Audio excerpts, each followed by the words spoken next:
রংপুর মহানগর পুলিশের কোতোয়ালি থানার ভেতরেই ঘটল চাঞ্চল্যকর এক ঘটনা।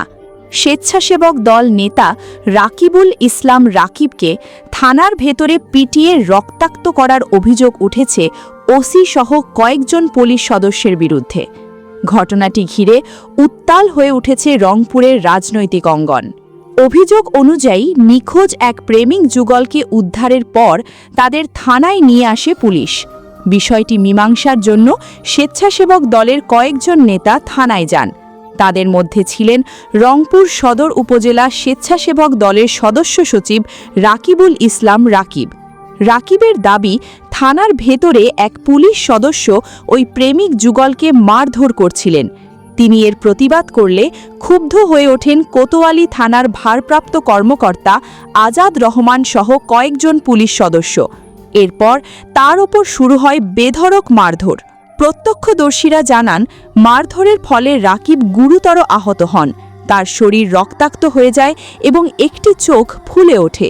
পরে থানার ভেতর থেকেই সাংবাদিকদের সামনে এসে নিজের ওপর নির্যাতনের বর্ণনা দেন তিনি।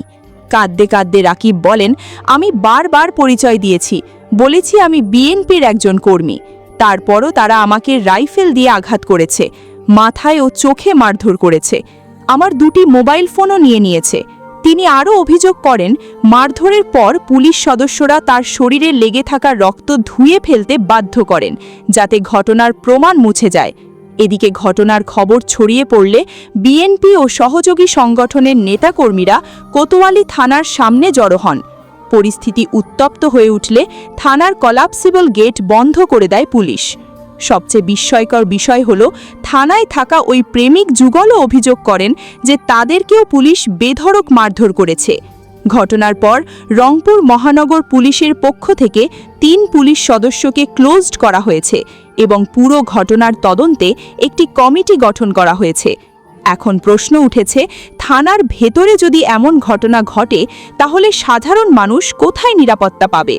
তদন্তে কি বেরিয়ে আসে আর অভিযুক্তদের বিরুদ্ধে কি ব্যবস্থা নেওয়া হয়, সেটাই এখন দেখার বিষয়। দর্শক, এ ধরনের গুরুত্বপূর্ণ সংবাদ সবার আগে পেতে ভিডিওটি লাইক করুন, শেয়ার করুন এবং আমাদের চ্যানেলটি সাবস্ক্রাইব করুন।